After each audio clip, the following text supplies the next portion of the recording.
Olá pessoal, vamos dar início aqui a uma aula sobre o conjunto dos números irracionais.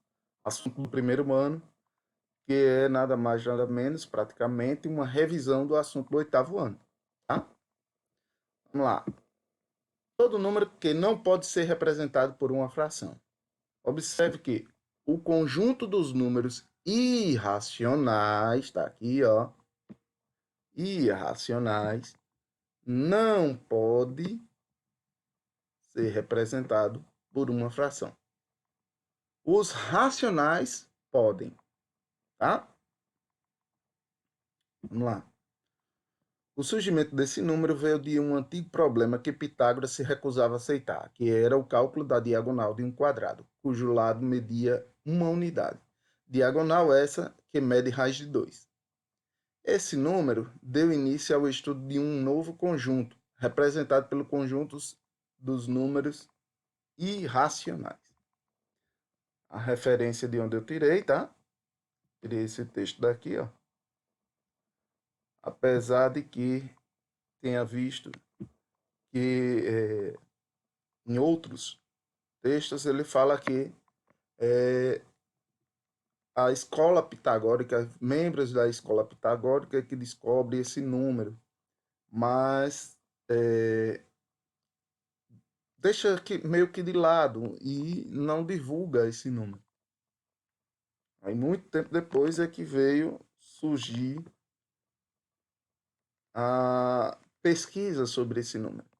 Bem, o que é que Pitágoras fez? Ele pegou um quadrado e traçou uma diagonal. Fazendo isso, ele chega a um triângulo retângulo, em que os catetos vão medir uma unidade, ó, uma e uma, tá?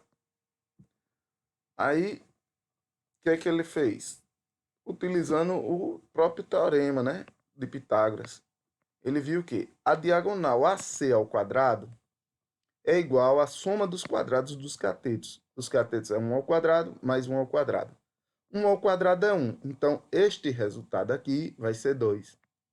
Daí, ele conclui que AC é a raiz de 2, tá certo? Bem simples até aí. Vamos fazer uma breve limpeza aqui para ficar melhor. Aqui. Número irracional na forma de um decimal.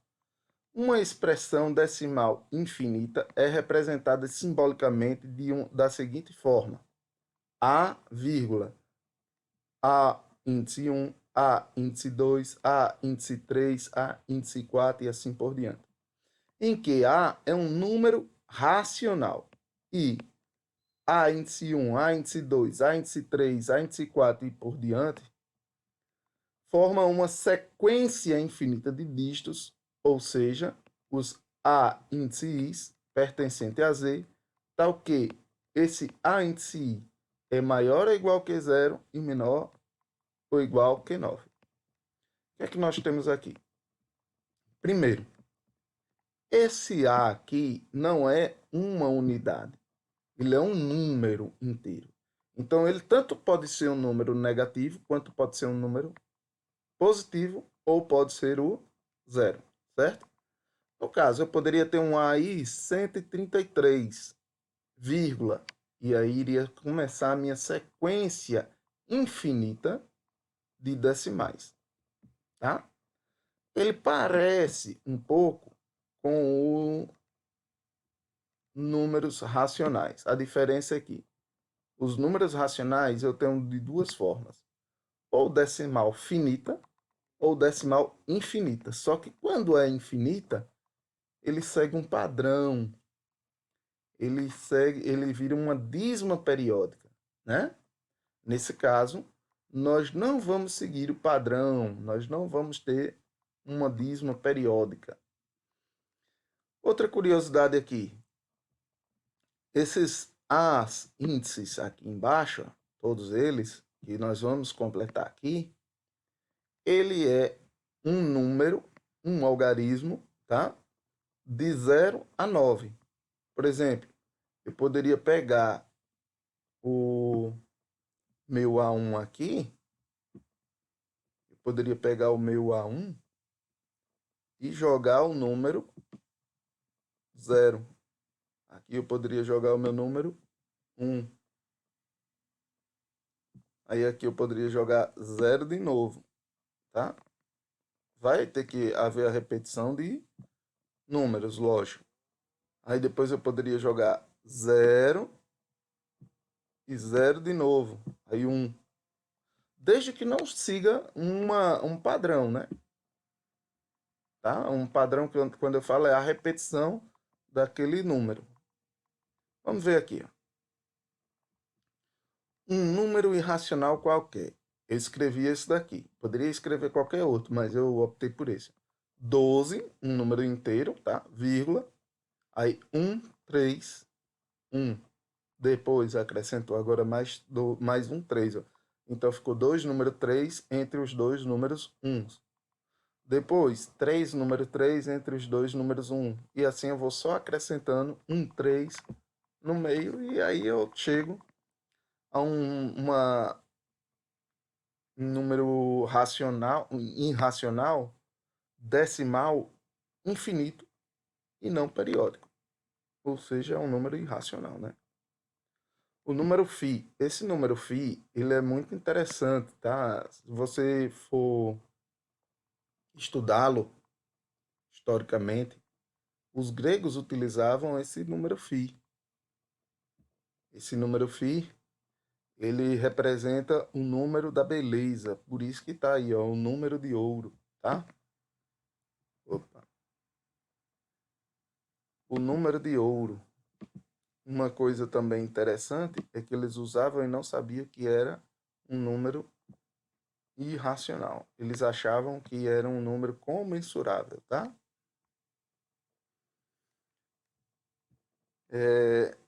Onde encontramos esse número de ouro? Aí é que é a coisa mais interessante ainda, em toda a natureza. Quando a gente pegar o nosso rosto, o tamanho do queixo, a testa, né? O tamanho do nosso rosto todinho, e dividirmos pela altura do nariz até o queixo, nós vamos chegar a esse número aqui, tá? O Homem Vitruviano, de Leonardo da Vinci, ele é todo baseado nesse número. Vamos lá.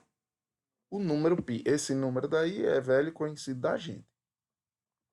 Só que a gente usa, normalmente, o número π só 3,14.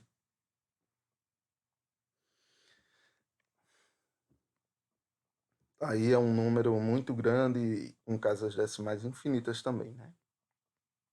Como surgiu o número π?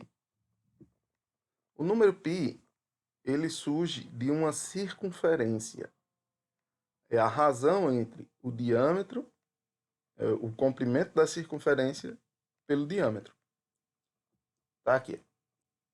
Para toda e qualquer circunferência, a razão entre seu comprimento e o seu diâmetro temos, né? Mede π. Seja qual for a circunferência, eu vou chegar a essa conclusão. O comprimento é o contorno da circunferência toda, né? Lá nos anos anteriores do fundamental, o que é que se faz? Ele pega uma linha, cobre de E até E, circulando, né? E depois estira. E aí ele vai ter o comprimento da circunferência. Note que o diâmetro é toda e qualquer corda, né? Que passa pelo centro. Tess, eu não lembro o que é corda. Corda é o segmento que une dois pontos da circunferência distintos. Então tá aqui, ó, um ponto E distinto do ponto F, sendo unido por um segmento. Então esse segmento é a corda.